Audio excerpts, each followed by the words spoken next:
nos bendiga, hermanos y hermanas.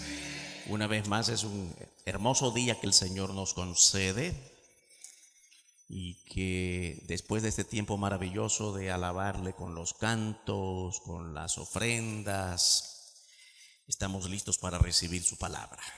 Vamos a ir al Evangelio de Mateo y vamos a leer allí los versos, el capítulo 19, versos 16 al 22. Mateo 19, del 16 al 22.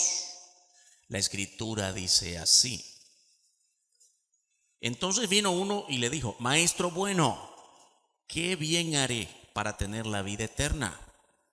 Él le dijo: ¿por qué me llamas bueno? Ninguno hay bueno sino uno, Dios.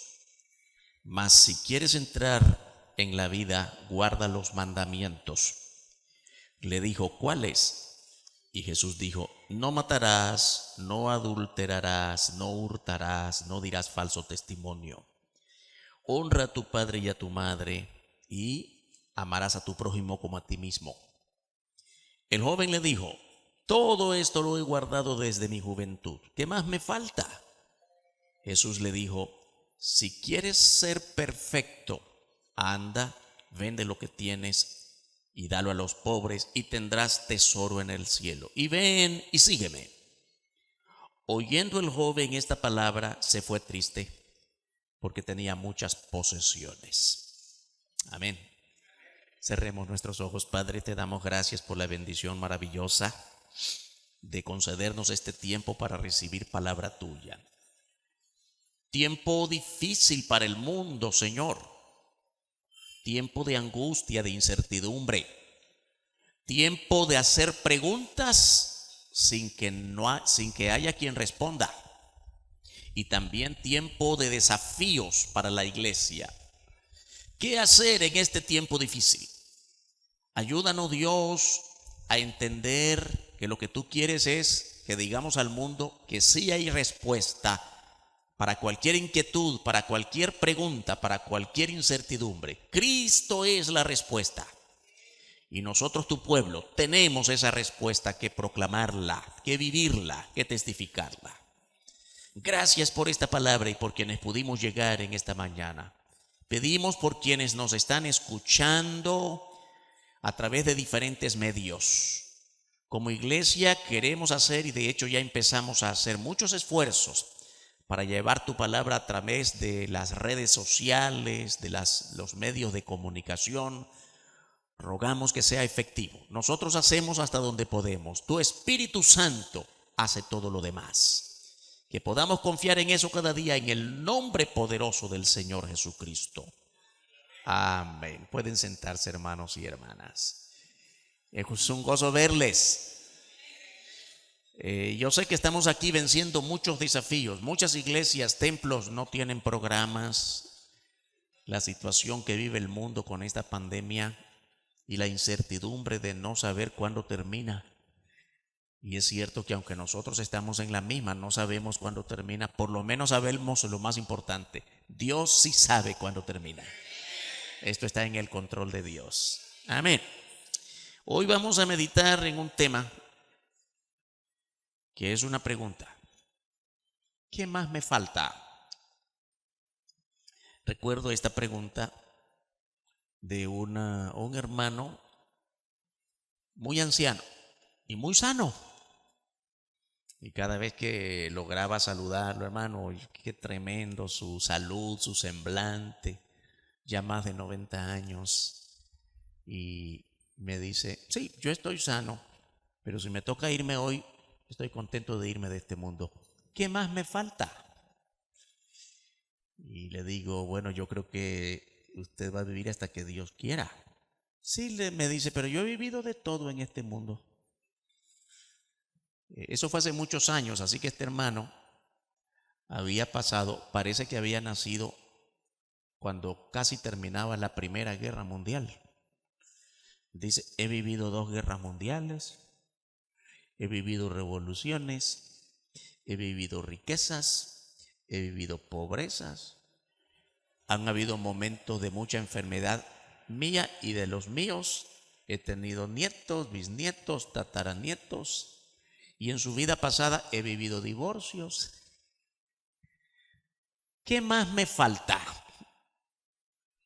Es una pregunta muy interesante que todos nosotros debemos hacernos todos los días. Y cuando todavía estamos enteros de vida, de salud, de oportunidades, Señor, te he servido, pero ¿qué más me falta? Delante de Dios no terminamos hasta que Él nos lleva. Había un joven en la Escritura que se atrevió a hacerle semejante pregunta al propio Señor Jesucristo. Esta es la historia que nos ocupa esta mañana. Y este joven reconoció al Señor Jesucristo cuando el Señor Jesucristo iba por la calle, por la ciudad. Ahí va Jesús. Ya el Señor había tenido cierta fama. La gente cuando pasaba por una ciudad se acercaba a Jesús en multitudes. Y más de alguna persona siempre se le acercó de modo muy personal para cuestionarlo, como los fariseos, o para hacer preguntas interesantes como este joven. La Biblia dice que es un joven. Y reconoció al Señor Jesús como maestro bueno. Porque Jesús era reconocido como maestro bueno, rabino. El joven le llamó maestro bueno, así lo dice el verso 16. Vino uno y le dijo: maestro bueno, ¿qué bien haré para tener la vida eterna? Allí en el versículo 20 nosotros vemos allí que era un joven. Y 2 veces dice este pasaje que acabamos de leer que era un joven. Un joven con todas sus aspiraciones. Un joven lleno de vida. Y yo creo que todos los jóvenes llenos de fuerza, de visión, de futuro, quieren lo mejor. Aspiran lo mejor. Ahora debo decir algo con tristeza. No todos. Yo creo que usted y yo conocemos, quizá en nuestro vecindario, en nuestras calles, más de algún joven que no aspira a nada. Y están en las drogas, y han ido a la cárcel, y están en pleitos, en iras. He conocido muchos de ellos en la calle, en nuestro colegio, sin aspiraciones. Y estamos hablando de jovencitos, no de 20 ni de 21, de 13, de 15, de 18. Me vale la vida, ese dicho que tienen los muchachos, ¿verdad? ¿Qué me importa a mí? Cuídate que te van a echar a la cárcel, va a venir tus enemigos. Tienen enemigos en la otra esquina. Grupos contra grupos. Me vale. No aspiran a nada. Pero este joven aspiraba a algo bueno y pensaba en la vida eterna. Y él cree, como muchos a nuestro alrededor, que hay que hacer algo para ganarse o para conseguir la vida eterna. Óigame que este es el pensamiento más común de toda religión. No el cristianismo. El cristianismo que nosotros practicamos, el cristianismo de la Biblia, no es ninguna religión. Pero las religiones de este mundo están cargadas de esos pensamientos. Hay que ir al paraíso, y para llegar al paraíso hay que ganárselo. Hay que hacer buenas obras.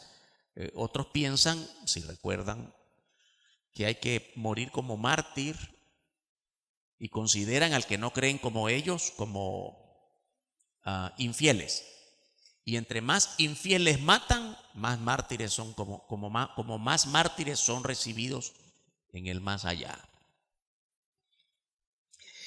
Entonces hay que hacer algo para ganarse por sí mismo el futuro, la vida eterna.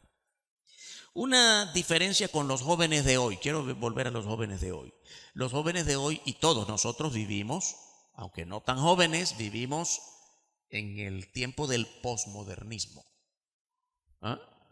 No tenemos tiempo esta mañana para describir al posmodernismo, pero el posmodernismo obviamente que significa después de una etapa llamada modernismo.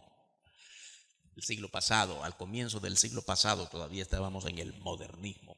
El posmodernismo es una etapa que es la que caracteriza nuestro tiempo hoy, y especialmente con un pensamiento del existencialismo.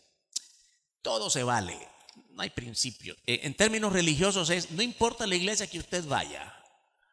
Si allí se menciona a Dios, no importa qué color tenga ese Dios, ni qué piensa ese Dios, todo se vale.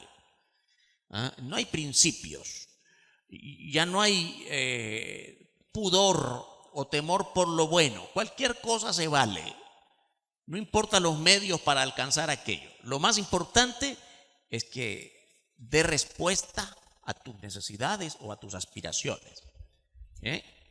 Y en ese modo de pensar es que tenemos a un gran sector de jóvenes con ese mismo modo de hacer las cosas. Lo importante es el hoy, lo importante es lo que tienes, lo importante es lo que eres, no te importa lo demás. Ya, ese es el existencialismo. Prefieren no pensar en el mañana, porque el mañana no existe, mientras no llegue no existe. Pensemos en el hoy. Qué interesante que este joven de la Escritura pensaba en el futuro, y no solo en el futuro de su vida en este mundo. Señor, ¿qué debo hacer para heredar la vida eterna? Está pensando después que se muera. No muchos hoy piensan así. Pregúntele a la gente en la calle, si en este momento usted se muere, ¿a dónde va su alma? Ni me interesa, porque yo no sé si hay más allá, no quiero saberlo. Este hombre, este joven, se cree bueno, y por lo tanto se cree merecedor de la vida eterna. Yo creo que la mayoría se siente bueno. Pregúntele usted a la gente. Yo creo que muchas veces hemos hecho este ejercicio. Vaya usted de persona a persona. Si en este momento usted muriera, ¿a dónde iría su alma? Algunos dicen, no sé. Pero otros dicen, yo voy al cielo. Qué interesante. ¿Y usted por qué cree que va al cielo? Porque soy buena gente. No me meto con nadie, no peleo con nadie, saludo a todo el mundo, hago cosas buenas, le doy de comer a los pobres que puedo, etcétera, etcétera. Soy bueno, así que merezco la vida eterna. La mayoría cree que hay que hacer algo para ganar la vida eterna. En la segunda parte del versículo 16 dice, ¿qué bien haré para tener la vida eterna? ¿Sabe que si usted lee con cuidado esto que está diciendo este joven, hay algo bueno en lo que dice? Y es que sabe hacer la diferencia entre el bien y el mal. Es una cosa muy interesante porque nosotros de modo natural nacemos con la capacidad de saber la diferencia, de saber discernir entre el bien y el mal. Y eso es algo que Dios puso en todos nosotros. Desde que nacimos, ya nacemos con esa característica que Dios nos dio desde que creó a Adán y Eva en el Edén. Todos nacemos con la capacidad de saber lo bueno y lo malo. El pequeñito que quizá no ha cumplido un año, no habla bien todavía, pero esconde lo que sabe que no es suyo. Lo tomó de la cocina de su mamá y cuando su mamá le sorprende, hijo, ¿qué tenés ahí? Nada. ¿Y quién le ha enseñado que lo que ha tomado no es suyo? Eso es natural. Dios nos creó con esa capacidad, con esa habilidad de saber lo bueno y lo malo. Así que yo quiero destacar que este joven sabía qué cosa era lo bueno y qué cosa era lo malo. Y por eso está diciendo, Señor, yo hago cosas buenas, pero que quiero saber qué bien haré para ganarme, qué más me falta, porque hasta ahora solo cosas buenas he hecho. Y yo quiero recordarles que otras veces hemos estudiado el pasaje de cuando Adán y Eva pecaron. Lo que destacamos, de hecho, nosotros como Iglesia Bautista creemos en la teología de las dispensaciones, es decir, hay diferentes dispensaciones o periodos a través de los cuales Dios se reveló a la raza humana. Y la primera es la inocencia, así se llama la primera, inocencia en Génesis. ¿Por qué se llama la inocencia? Muchos creen que es que Adán y Eva eran inocentes como el niño que no sabe lo que hace, pero esa no es la inocencia de Adán y Eva. La palabra inocencia aplicada a Adán y Eva en el Edén antes de que cayeran en el pecado no es la inocencia del niño que no sabe lo que hace, que no sabe lo que es bueno y que no sabe lo que es malo, no lo puede discernir como nosotros los adultos. Tiene principios generales, pero no lo puede discernir o explicar claramente. Nosotros los adultos sí, porque ya tenemos toda una vida desarrollada. Pero Adán y Eva sí sabían lo que era bueno, sí sabían lo que era malo. Y por eso Dios les dice, si ustedes comen de este árbol, eso es lo malo, eso es desobedecer. Y ellos comieron de ese árbol sabiendo que era malo. La inocencia de Adán y Eva no era falta de conocimiento, era falta de práctica hacia el mal. Otras veces hemos dicho, si recuerda, usted no necesita poner su mano sobre el fuego para saber que el fuego quema. Basta con que se acerque un poco y experimente que hay calor, y yo estoy seguro que usted nunca va a poner su mano al fuego, a menos que sea por accidente, pero no por conciencia, porque sabe que es malo, que le va a afectar su salud. La creencia de hacer el bien como medio para alcanzar la vida eterna es propia de todas las religiones. No hay una sola religión que crea que en otra cosa, sino que solo por ganársela, por ser bueno, por hacer cosas buenas. Y por eso digo, no hay una sola religión. El cristianismo sí, es que el cristianismo no es religión. El cristianismo es un modo de vida que nos relaciona con Dios a través de Cristo, por fe en Él, no por obras, por fe en Él.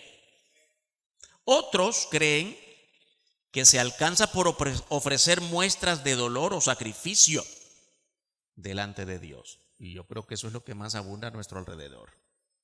Día del santo, de la santa, del santo patrono, entonces hay que bailarle a la imagen o caminar de rodillas o sajarse el cuerpo o golpearse el pecho o cualquier otra cosa. Sacrificio.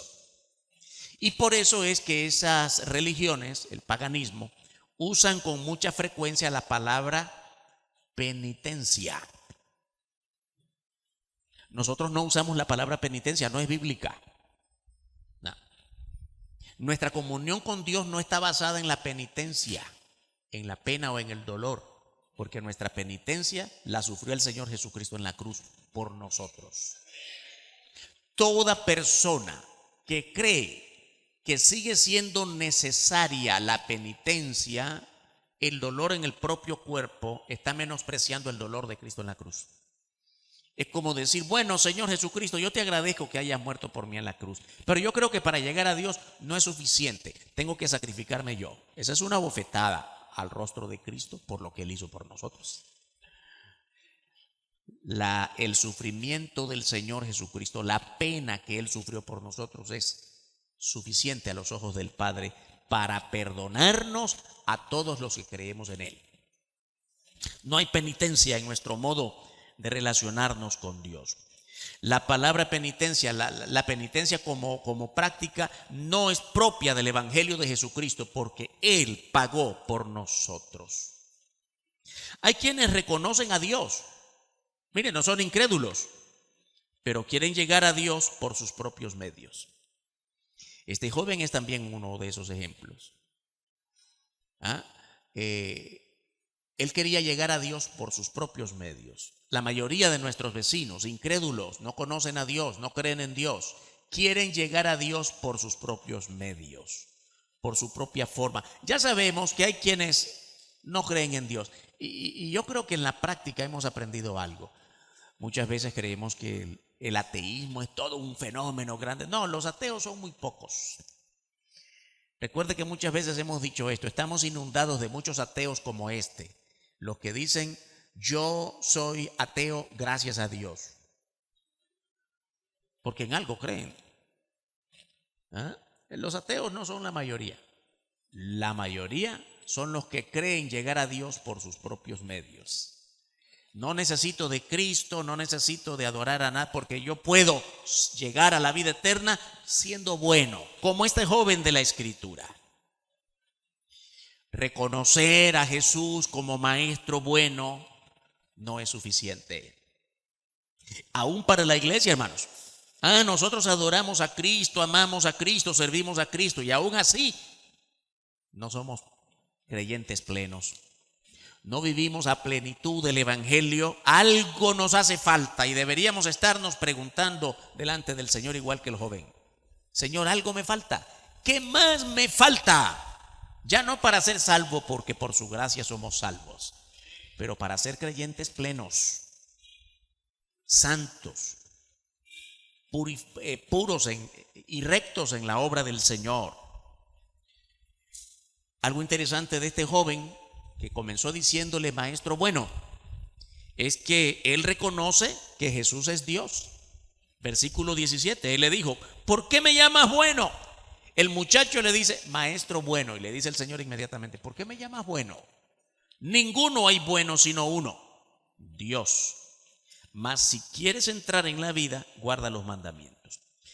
Debemos entender muy bien esta pregunta de Jesús al muchacho. Cuando el muchacho le dice maestro bueno, el Señor le dice: ¿por qué me llamas bueno? Muchas personas que leen esto sin discernir mucho lo que están leyendo, entonces empiezan a decir que Cristo mismo dudó que él era bueno. ¿Por qué me llamas bueno? Porque es lo que normalmente nosotros hacemos cuando alguien usted es un maestro y alguien le dice: ingeniero. ¿Por qué me dice ingeniero? No soy ingeniero, soy maestro.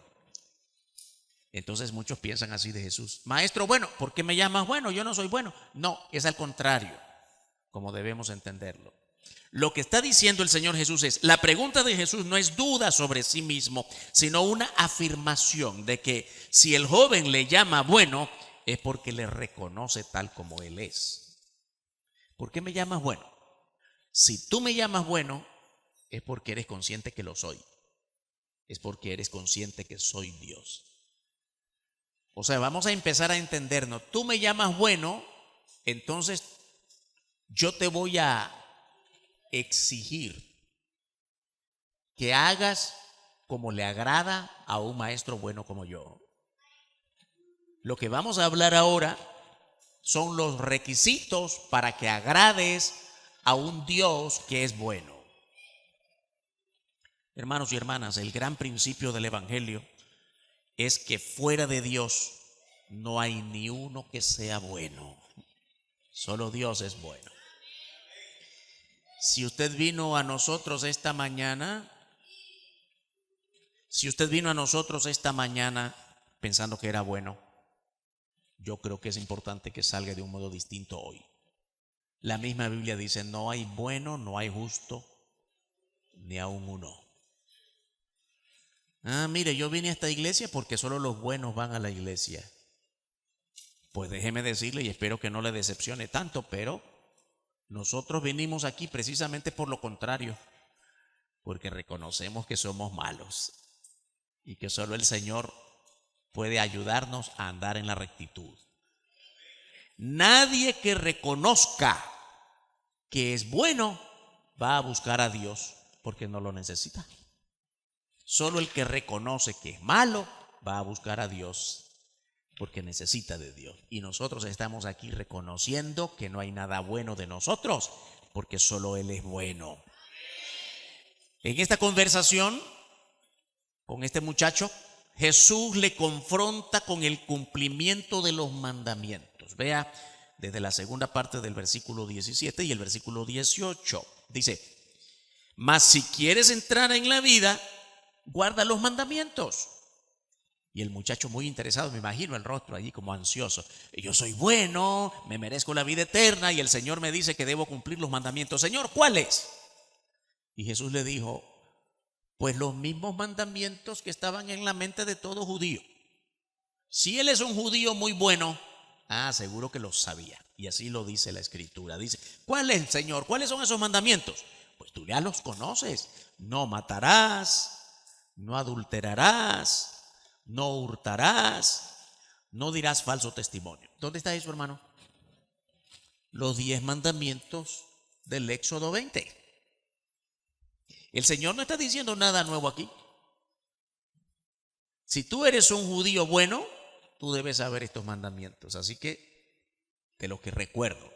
Debes cumplir estos mandamientos. Y el joven que se consideraba bueno, cree que eso es suficiente. Mire bien el verso 20. Seguramente, dije primero que tratáramos de ver, de hacernos la idea en nuestra mente, el rostro ansioso de este joven. ¿Qué debo hacer? Y cuando el Señor le dice, pues haz esto, cumple los mandamientos, me imagino el rostro alegre del muchacho. Qué bueno, porque eso ya lo hago yo. El joven le dijo, verso 20, todo esto lo he guardado desde mi juventud. ¿Qué más me falta? Hermano, fíjese bien una cosa. Yo creo que usted va a los 10 mandamientos. Otras veces hemos dicho esto y es bueno que lo tengamos bien presente. La gente de este mundo, los religiosos de este mundo, creen que los mandamientos de Dios son solo los 10 que están en Éxodo 20. Yo me sé los 10 mandamientos. Óigame, ¿y quién le dijo a usted que los mandamientos son 10? Seguramente le van a decir, pues ahí están, no hurtarás, no matarás, no, como dice el Señor. Bueno, mire, déjeme decirle una cosa, estos 10 mandamientos son apenas la entradita de la ley. Son los 10 grandes principios con los que Dios inicia la ley que Dios le dio a Moisés para el pueblo de Israel. Pero después siguen 5 libros completos, bueno, 4, porque en el Génesis, aunque está considerado dentro de los libros de la ley, pero la ley que Dios le dio a Moisés comienza en Éxodo. Éxodo, Levítico, Números y Deuteronomio. Y en esos 4 libros están llenas de leyes que no son solamente estos 10. Pero este muchacho cree que eso yo lo he practicado desde mi juventud. Yo me hago la idea que esto es como muchos aquí en la iglesia, algunos jovencitos, en toda iglesia cristiana, que nacieron en la iglesia, que crecieron en la iglesia y que creen que tienen todo el derecho de ser más salvos que aquellos y que el otro. Yo soy salvo porque mi abuelito fue misionero, porque mi papá fue, y eso no te hace salvo. Eso no se hereda, no se delega. Este muchacho pensaba que ya tenía la vida eterna porque guardaba los mandamientos y se atrevió. Yo sigo pensando que esta es una pregunta delante del Señor Jesús bastante atrevida. Qué bueno que ya lo tengo. ¿Qué más me falta? Pero quiero insistir en algo. Usted revisa los 10 mandamientos sin ir a los otros libros que están llenos de mandamientos. Pero usted revise por favor esos 10 mandamientos y yo creo que no hay una sola persona en este mundo que se atreva a decir que los cumple. Ninguno. Y por eso es que desde que Dios dio las leyes no son para salvación. Las leyes de Dios para el pueblo de Israel no son para salvación. Son las leyes que Dios le dio a esa nación para que se desarrollaran como nación con leyes de Dios entre las naciones del mundo. Pero nunca fue para salvación, porque la salvación desde el Génesis siempre ha sido por fe y se recibe por la gracia de Dios. Entonces, hermanos y hermanas, pensó que el cúmulo de sus buenas acciones era suficiente. Mire bien cómo dice, desde mi juventud. Desde que nací, yo voy al culto, crecí en la escuela dominical, me conocen todos los hermanos. Eso es como quien dice, no hay una sola persona a quien yo no le pueda pedir una carta de recomendación. Todos me la darían. Sí, y me consideran buen muchacho. ¿Y eso qué? Nada de eso produce salvación. Nada de eso tiene que ver con la comunión con el Padre Eterno. El cúmulo de tus buenas acciones no pueden comprar delante de Dios ni un pedacito del reino de Dios. Además pensó que era suficiente. Por eso la pregunta, ¿qué más me falta? Yo creo que ya la tengo. Porque evaluando mi vida, qué bueno que soy. Qué bueno que hago obras buenas y que todo el mundo me reconoce y me lo agradece. Pero ¿sabe qué, hermano, hermana? Jesús le probó a este muchacho que no cumplía los mandamientos. Tú dices que ya la tienes, que ya todo está cumplido. Eso lo hago desde mi juventud, pero te voy a demostrar que no. Hay cosas que no están en los mandamientos, pero son esenciales en la transformación de nuestra vida. No olvide una cosa, el evangelio no es ser religioso. El evangelio no es venir a la iglesia. El evangelio no es ni siquiera pagar tus diezmos. El evangelio no es llevarte bien con todos. El evangelio no es no pelear con todos. Todas esas cosas que estoy mencionando son buenas. Qué bueno que no peleo con nadie. Otros quieren pelear conmigo, pero yo no. Qué bueno que no ofendo a nadie. Qué bueno que vengo a todos los cultos de la iglesia. Qué bueno que soy un buen miembro. Qué bueno. Pero eso no te lleva a la salvación. Hay cosas que no están en los mandamientos, pero que son la transformación. El evangelio consiste en vidas transformadas desde adentro. No desde afuera con tu dinero, con tu manera de vestir, con tu manera de llevarte bien con los demás. Esos son resultados de algo que ha ocurrido adentro. Adentro comienza. ¿Adentro a dónde? En tu alma. Transformación de tu vida, de tu carácter, de tu modo de pensar, de tu modo de ser. Y eso solo lo hace el Señor Jesucristo en tu vida. En el verso 21, el Señor le dijo, si quieres ser, ay, ¿qué palabra esta? ¿Qué palabra usó el Señor? Perfecto. Ya vamos a hablar de ella. Si quieres ser perfecto, anda, vende lo que tienes y dalo a los pobres y tendrás tesoro en el cielo y ven y sígueme. Pienso en algún momento que este muchacho pensó y le dijo al Señor, estaba pensando, no se lo dijo, pero a lo mejor yo se lo hubiera dicho al Señor, Señor, yo no sabía que eran 11 mandamientos, yo creí que eran 10, porque este no está en los mandamientos. No hurtarás, no matarás, no dirás falso testimonio, y los 10 no, pero este es otro que no está ahí. Este mandamiento yo no lo conocía. Vender todo lo que tengo y darlo a los pobres. Primero hablamos de la palabra perfecto. Bueno, nosotros tenemos un concepto muy en español de la palabra perfecto. Perfecto es el que no se equivoca, perfecto es lo infalible, perfecto es lo inerrable, que no yerra. Perfecto es perfecto. Bueno, esa perfección es solo de Dios. Perfección absoluta. Dios no miente. ¿Hay alguien aquí que no haya mentido alguna vez? Por favor, póngase de pie y nos enseña a los demás cómo se hace eso. Dios no sabe odiar, Dios solo sabe amar. Eso es perfección. Hay alguien aquí que ame a todos, pero que alguien que ame tanto que diga, yo nunca he tenido un mal pensamiento contra nadie. Un poquito de odio, yo no sé lo que es odiar. Alguien se pone de pie y nos enseña a los demás.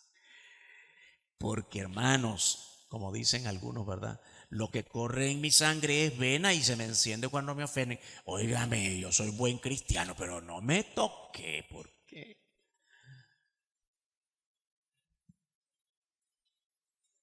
Pero no es que es perfecto. Ese tipo de perfección absoluta solo es de Dios. Por ende, del Señor Jesucristo, que es Dios. Amén, hermano. Jesucristo es Dios.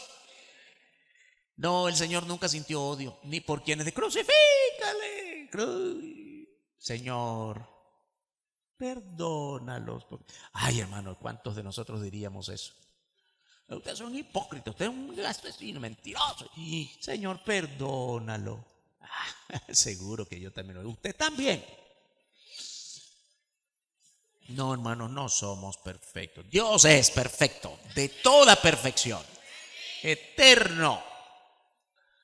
Aquí la palabra perfección aplicada a nosotros viene del griego teleios.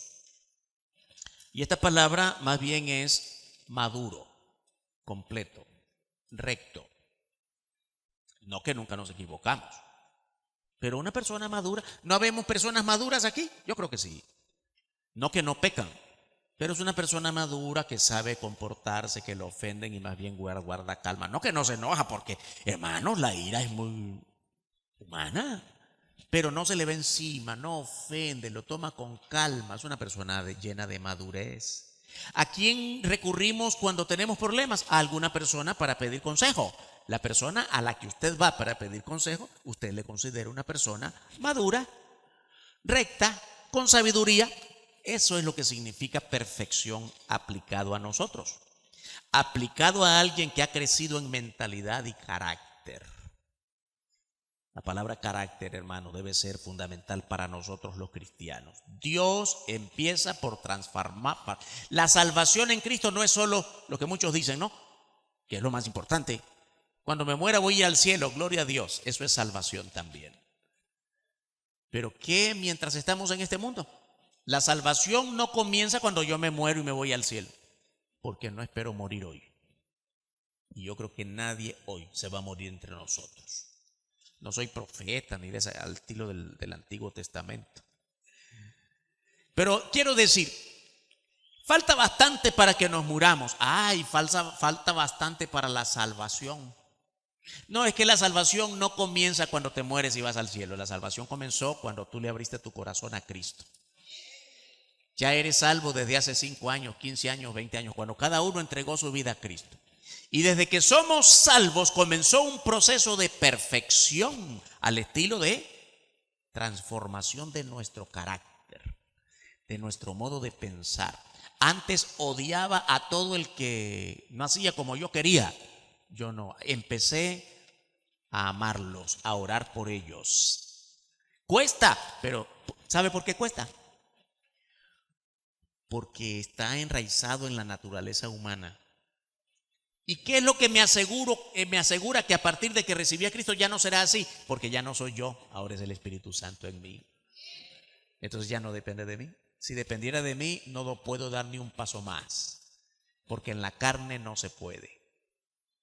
Pero nuestra vida, no digo que ha sido transformada, comenzó a ser transformada, sin límites, porque el Espíritu Santo empezó a morar en mi vida, en su vida. Amén. Y eso es un proceso de madurez, de maduración, de crecimiento. Yo estoy seguro que usted entiende la palabra madurez porque la entendemos con un fruto, ¿verdad? Usted quiere comer, qué banano más hermoso, pero está verde. Lo voy a poner aquí en mi cocina y mañana me lo como porque seguro que mañana ya está maduro. ¿Es así la cosa? ¿En 6 horas se maduró? No, ninguna fruta madura en 6 horas. Usted lo va madurando poquito a poquito. Eso debe ser el proceso de maduración de nuestra vida. Cuando nacimos en Cristo, recibimos a Cristo, comenzó, pero se madura día con día. Eso es la transformación del carácter. Solo Cristo puede transformarnos de esa manera. Entonces aquí, perfección no es infalibilidad, que no se equivoca. Mira, hay algunos arrogantes que dicen que son infalibles, sí. El tal persona, el personaje de Roma, infalible. Qué arrogancia, hermanos. Qué manera tan humana, pecaminosa de creerse grande delante de Dios. Y vamos a hacer lo que ese señor diga porque es infalible. ¡Qué barbaridad! Infalible solo Dios. Entonces para nosotros no es infalibilidad, porque eso es imposible para nosotros. Perfección aquí es madurez, crecimiento, desarrollo. Y Dios espera que cada uno de nosotros nos desarrollemos día con día en su comunión, en su palabra, en oración. Y yo creo, hermanos, que en este tiempo de pandemia es una gran oportunidad para desarrollarnos más rápido. Porque yo espero que usted haya crecido en su modo de orar en estas últimas semanas. ¿Es así? ¿Cuántos están orando más? No solo más tiempo, sino más profundamente, más intensamente. No solo más tiempo, sino en la calidad de su oración. Este mundo necesita una iglesia de calidad espiritual, humillada delante del Señor. El cumplimiento de los mandamientos, ese es el tema de discusión de Jesús con el joven. ¿Cumple los mandamientos? Sí, Señor, eso lo hago desde que soy niño. Ah, qué bueno, te falta algo. El cumplimiento de los mandamientos implica despojarte de lo que tienes y ver a los demás como te ves a ti mismo. Hay una palabra técnica cuando se quiere decir de esto, de ver al otro como igual, es empatía. Óyeme, usted puede ser un gran profesional, un gran intelectual, pero eso no debe conducirle a sentirse grande sobre los demás. Porque usted no puede menospreciar a nadie. Usted puede ser el dueño del barrio en cuanto a dinero se refiere. A mí me deben dinero todos porque tengo dinero para todos. Sí, pero eso no lo hace, no tiene que llevarlo a humillar al más pobre. Y yo creo que lo entendemos intelectualmente, pero no en el corazón porque nos cuesta. Aquel me debe 20 pesitos desde hace un mes y no lo dejo descansar y le digo a todo el mundo que me debe 20 pesos. Y lo humillo.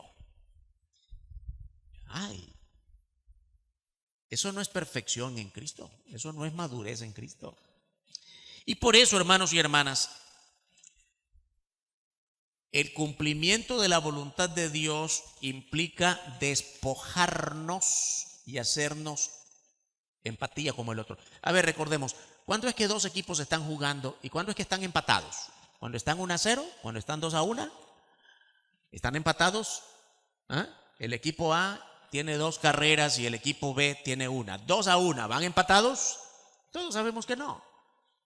Empatados es 0-0.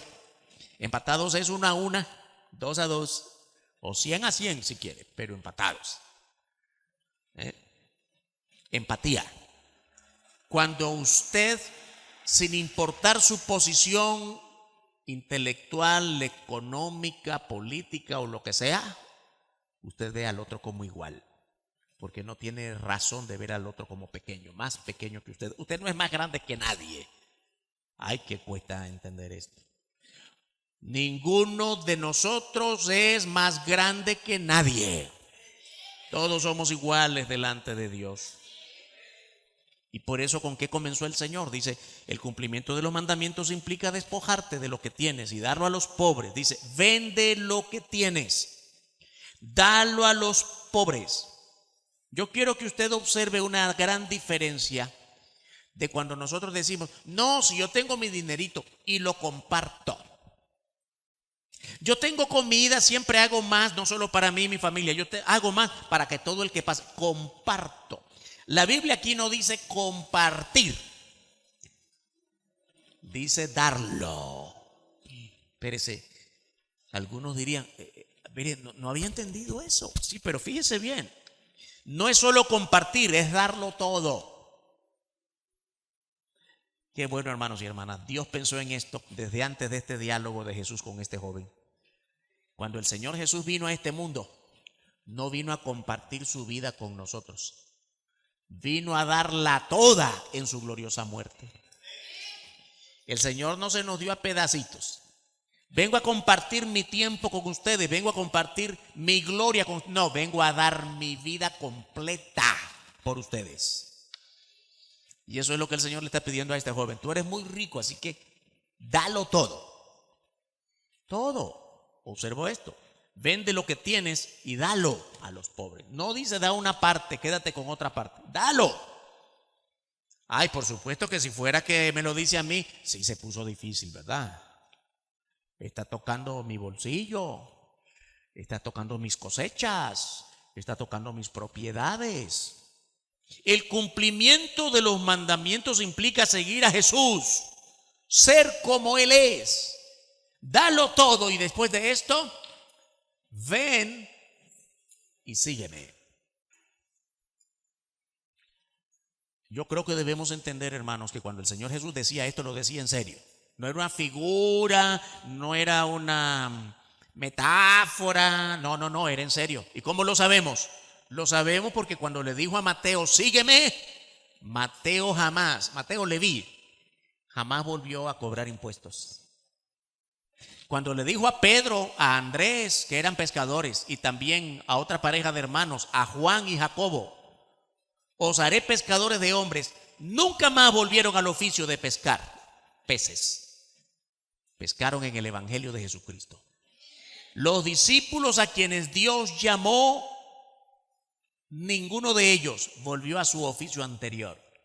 Dieron su vida en la predicación, lo dieron todo para la gloria de Dios. Y después aparece la figura del apóstol Pablo persiguiendo a la iglesia Y cuando Dios le rodeó de resplandor, y recuerden cómo fue la conversión de Pablo, Pablo nunca más volvió a sus oficios anteriores. Se dedicó para siempre a la obra de Dios. Ven y sígueme. Y el Señor Jesús dice lo mismo a cada uno de nosotros. No es que vamos a dejar nuestros oficios. Si Dios te llama a un ministerio, ese es el ministerio. Pero la iglesia como colectivo, como cuerpo de Cristo, nos ha llamado a predicar el evangelio y nada más que predicar el evangelio. Hermano, hermana, nuestra nación, lamentablemente, como otras naciones de América Latina, está siempre bajo las convulsiones políticas, sociales.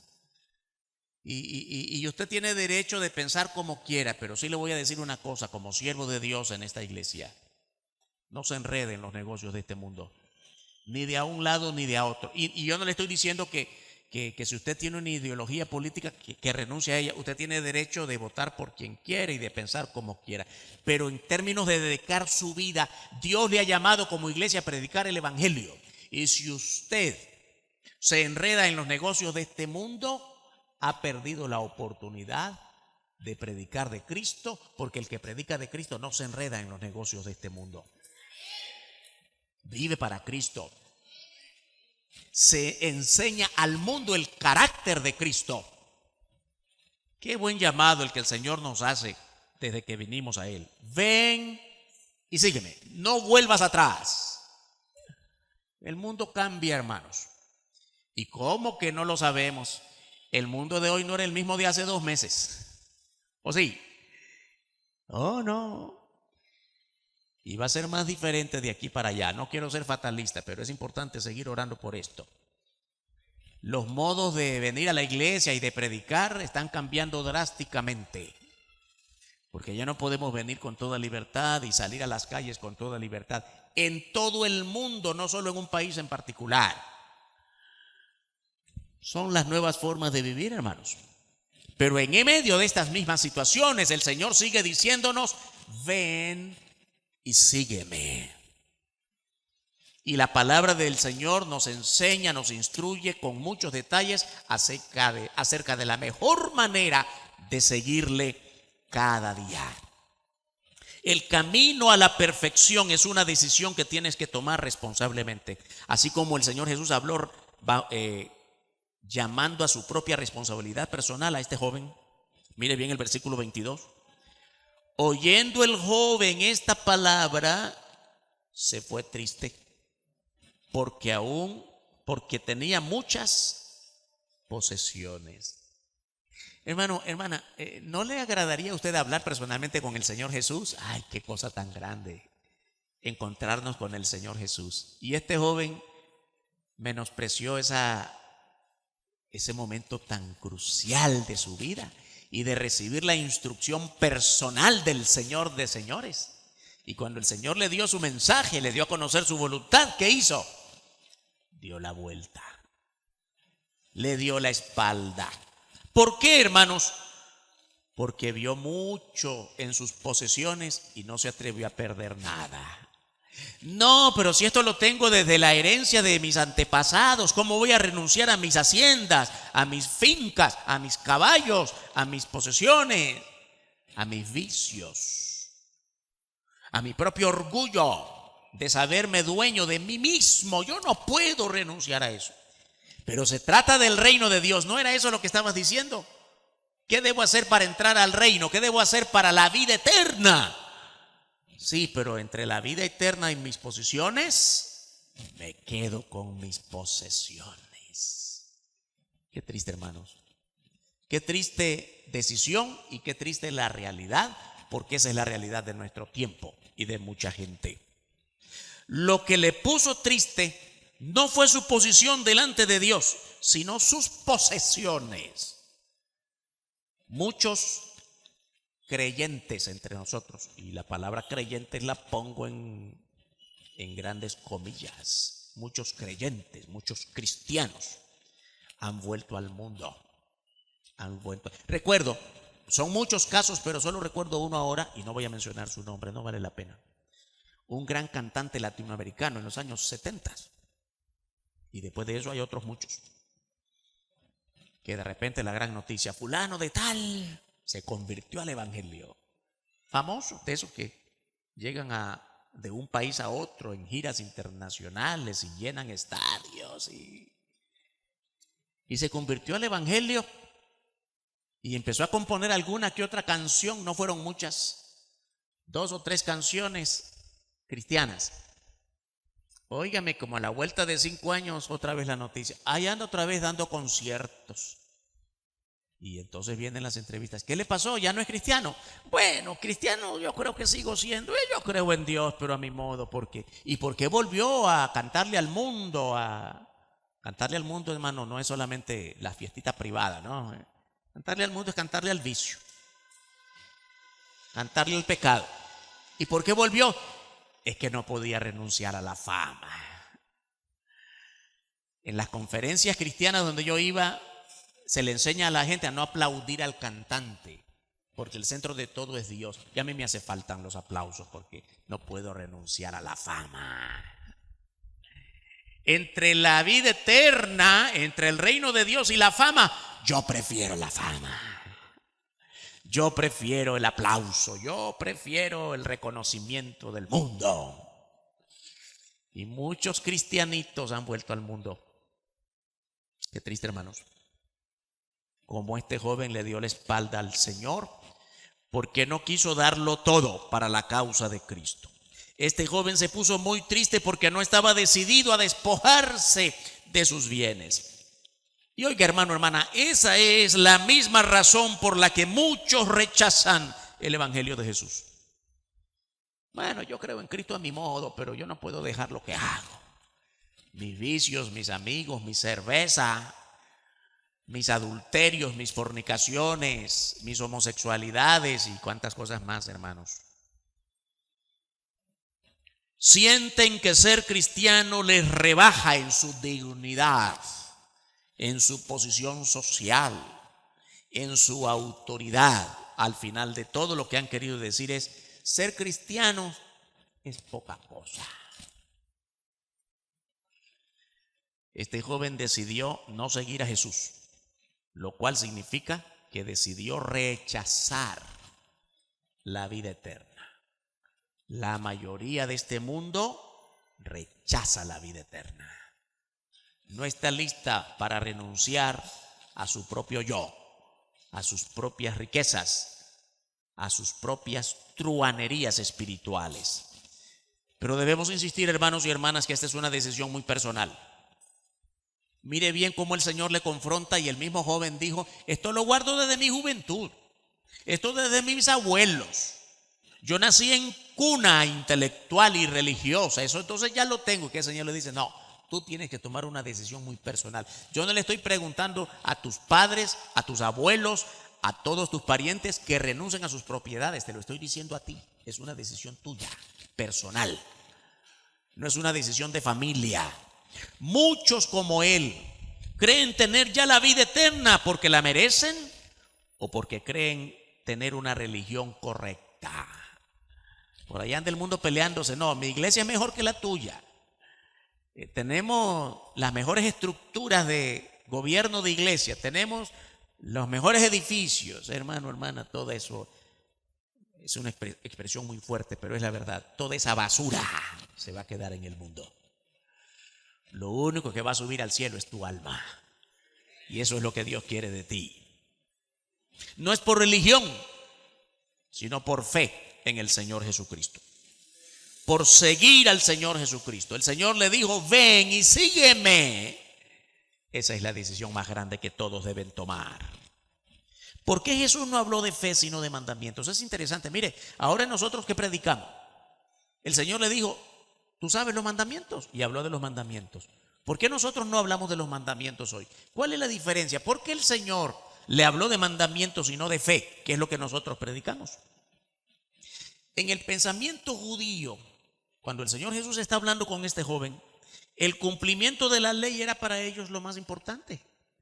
Así que el Señor no quiere desconectar la mente de este muchacho con la realidad de la fe, y por eso lo quiere relacionar a los mandamientos. ¿Sabes lo que tú sabes? ¿Sabes lo que tú conoces? Solo sabes de la fe, de la ley. de los mandamientos. Y yo te voy a confrontar con eso. No es por la ley, es por la fe. Y solo la fe en mí, diría el Señor Jesucristo, te puede mover a darlo todo por los pobres. No es fácil cumplir todos los mandamientos, pero si encontráramos a alguien que los cumple, todavía no puede entrar al reino, si no es por dar todo por fe en el Señor. El Señor Jesús vino a cumplir todos los preceptos de la ley en su propia obra, su muerte en la cruz por todo el mundo. Mire, Juan 3, 16 y 17. ¿Habrá algún cristiano que no sepa de memoria estos versículos? Porque de tal manera amó Dios al mundo, que ha dado a su Hijo unigénito, para que todo aquel que en él cree no se pierda, mas tenga vida eterna. Porque no envió Dios a su Hijo al mundo para condenar al mundo, sino para que el mundo sea salvo por él. No salvo por sus obras, no salvo por sus tradiciones, no salvo por darle de comer a los pobres, aunque qué bueno que le pudiésemos dar, sino salvo por su gracia. El sacrificio de Jesucristo fue en favor de todo el mundo. No cabe ninguna excepción. Todo el mundo, todos nuestros vecinos, parientes y hasta nuestros enemigos, si es que usted los tuviera, tienen acceso a la salvación en Cristo. Él dice porque de tal manera amó. Es un hecho consumado que nos amó. No dice porque de tal manera Dios amaría. Existe la posibilidad de que le ame. No, le amó. Es un hecho consumado. Su amor es un hecho completo. Hace pocos días que estuvimos hablando, ¿no? Los días de Semana Santa. Consumado es la palabra por excelencia que el Señor Jesús pronunció en el momento antes de morir. Consumado es, ¿qué cosa? La obra abriendo con su muerte, abriendo la puerta de todo pecador hacia el Padre, hacia el perdón, hacia la salvación. No hay nada más que falte. ¿Qué más me falta? Creer en el Señor, no importa todo lo que hagas. El sacrificio de Jesucristo exige una respuesta responsable y consciente de cada persona. Dice la palabra, para que todo aquel que en él cree, no para que todo aquel que hace obra buena, no para que todo aquel que se cree bueno, no, el que en él cree. Nadie puede creer por otro. Así como nadie puede orar por otro. Yo puedo orar por usted y usted por mí, pero Dios no va a bendecirle si usted no da muestra de arrepentimiento. Tiene que ser una comunión muy personal. Nadie puede ser salvo por otro o salvar a otro, porque eso no se delega, eso no se hereda, ni del padre al hijo, ni del vecino, ni del pariente, ni del hermano. Usted debe tomar una responsable decisión personal. El sacrificio de Jesucristo tiene un resultado de alcances imposibles de lograrlos por otros medios. No se pierda, mas tenga vida eterna. Si usted ya recibió la salvación en Cristo, tenga la seguridad de que ya no se pierde. Es salvo para siempre. Y el propósito grande de Dios, ¿por qué envió a Jesucristo su Hijo? Para salvar al mundo, no para condenarlo. El Señor Jesucristo sufrió tremendo dolor en la cruz al morir por nosotros. No para condenarnos, sino para salvarnos. Porque no envió Dios a su Hijo al mundo para condenar al mundo, sino para que el mundo sea salvo por Él, solo por Él. No hay hombre o mujer, santo ni santa, que pueda salvarle a usted, solo por el Señor Jesucristo. ¿Qué más me falta? Solo creer en Él. Usted puede tener una lista enorme de cosas buenas que usted hace. Gloria al Señor que las hacemos, si podemos hacerlas. Pero no tiene nada todavía, porque solo una cosa es necesaria: creer en Él. Los que se condenan lo hacen por su propia decisión. La decisión de Cristo es que a través de su muerte y usted creyendo en Él, por fe, Él abre la puerta de acceso al Padre, al perdón, a la salvación, a la eternidad. ¿Qué pasa con los que no creen y le rechazan? Ellos mismos se condenan. El Señor no condena a nadie. Cada uno se condena a sí solito, a sí mismo. Juan 3:18. El que en él cree no es condenado, pero el que no cree ya ha sido condenado. ¿Qué hace falta? ¿Cuál es la diferencia entre ser condenado y ser salvo? Creer en él. El que no cree en él ya se condenó, porque no ha creído en el nombre del unigénito Hijo de Dios. Hermanos, hermanas, yo creo que el mensaje del Evangelio es sencillo, no tenemos que complicarlo. ¿Cree o no cree? Si cree, el Señor le salva. Si no cree, usted se condena.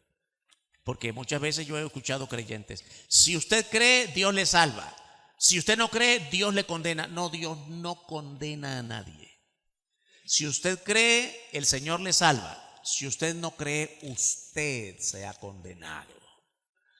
Llevemos este mensaje, hermanos. Esta pandemia nos ha hecho sentir que la gente está aprendiendo que este mundo no anda bien. Hace rato que no anda bien. Y nosotros como iglesia estamos aprendiendo en medio de esta crisis mundial que la iglesia no anda bien, como en efecto no andamos bien. Nos hace falta ser la iglesia que el Señor Jesucristo quiere que seamos. Santos, puros, rectos, dedicados a lo que Él nos ha llamado a hacer. Ven y sígueme. ¿Para qué seguimos al Señor? Ahora, para predicar su palabra. Necesitamos predicar el Evangelio más, mucho más, en este tiempo de emergencia en todo el mundo. Creer que uno merece la vida eterna por las buenas obras que pueda hacer es una muestra de orgullo delante de Dios. La vida eterna solamente se recibe por la gracia de Dios mediante su Hijo Jesucristo. ¿Qué te falta para ser salvo? Solo una cosa: recibe a Cristo hoy mismo. Confiésale tu vida. Él está listo para perdonarte y recibirte en su reino. Vamos a orar. Te damos gracias, Padre, bendito tu nombre, por este mensaje sencillo, claro. Perdónanos las tantas veces que pudimos haber pensado alcanzar tu gloria, alcanzar tu perdón con hacer cosas de parte nuestra. Ahora hemos aprendido que nada podemos hacer por nosotros mismos, sino solo creer en ti. Sigan orando, hermanos, hermanas. Esta vez yo quiero pedir: ¿hay alguien esta mañana entre nosotros que nos visita que todavía no ha creído en Cristo y que cree que es suficiente? Quizá vino hoy y dice: estoy ganando puntos con Dios porque vine hoy a la iglesia. ¿Piensa eso? Estoy ganando puntos con Dios porque le doy de comer a algunos pobres. He visitado a algunos presos. Le he dado palabra de consuelo a algunos tristes. Y yo creo que estoy ganando puntos con Dios. Con Dios no se gana puntos, porque solo Él puede ganar tu salvación. Y ya lo hizo con la sangre de Cristo en la cruz del Calvario. Solo espera que creas en Él.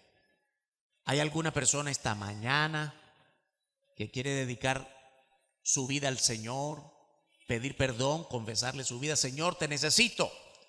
Por fe necesito tu salvación. Pastor, por favor, ore por mí. Quiero ser salvo esta mañana. Levanta tu mano esta mañana. Pastor, yo ruego que ore por mí.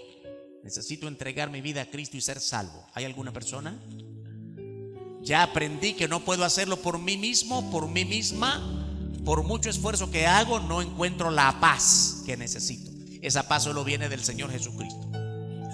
No encuentro la tranquilidad en mi relación con otros, ni siquiera en mi matrimonio, ni siquiera con mi familia. El Señor puede transformar tu vida. Por última vez, ¿quieres levantar tu mano? Estoy listo para orar por ti. Dios te bendiga, Dios te bendiga, Dios te bendiga. Pastor, ore por mí, necesito entregarme a Cristo. Levanta tu mano esta mañana.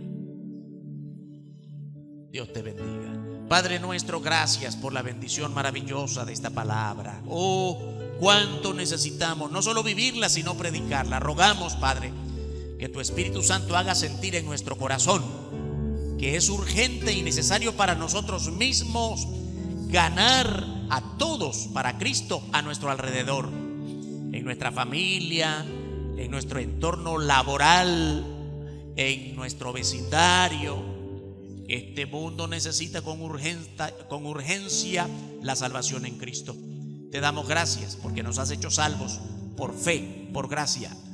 Ayúdanos a llevar esta salvación a otras personas. Oramos, Padre, en el nombre poderoso, glorioso, santo de tu Hijo nuestro Señor y Salvador Jesucristo. Amén. Dios nos bendiga, hermanos y hermanas.